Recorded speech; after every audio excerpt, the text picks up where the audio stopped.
Oke, sekarang kita lanjut ke intercompany transaction yang kedua, yaitu terkait fixed asset. Nah, secara umum itu kita kenalan dulu deh sama fixed asset itu. Secara umum fixed asset itu ada dua. Yang pertama itu yang non depreciable. Non depreciable itu apa? Berarti dia nggak ada depresiasi ya, nggak bisa didepresiasiin. Contohnya apa? Contohnya itu land. Dan itu gambar land lah. Lalu jenis yang kedua itu adalah fixed asset yang depreciable.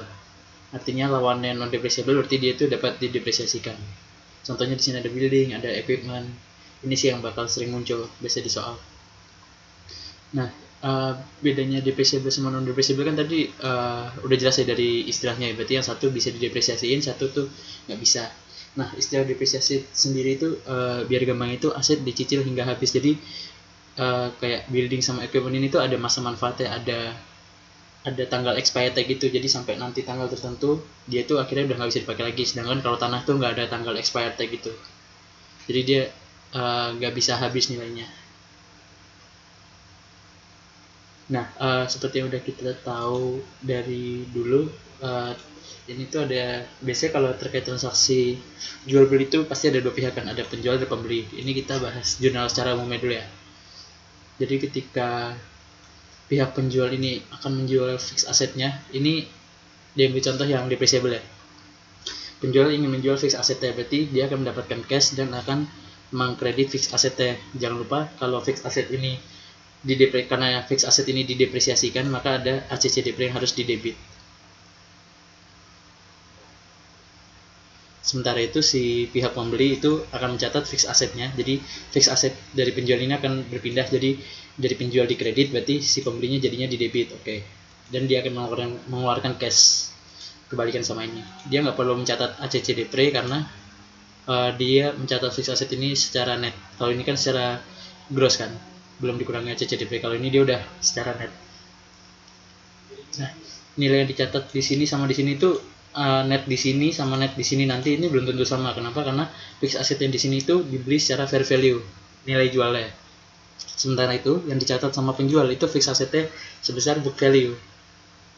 Nah, balik lagi ke yang udah sempat kita bahas dulu terkait fair value sama book value. Ketika transaksi jual beli akan memungkinkan terjadinya selisih antara fair value sama book value. Nah, itu yang kita sebut dengan amortisasi kan.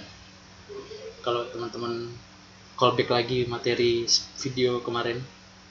Nah, dari selisih antara fair value sama book value inilah yang akan memunculkan gain atau loss bagi si pihak penjual. Jadi ketika fair value-nya lebih gede, berarti kan nilai jualnya lebih tinggi dibandingkan book value-nya. Oke, berarti dia akan mendapatkan gain. Sebaliknya, kalau book value-nya itu lebih tinggi dibanding fair value-nya, berarti dia akan mendapatkan loss. Seperti itu.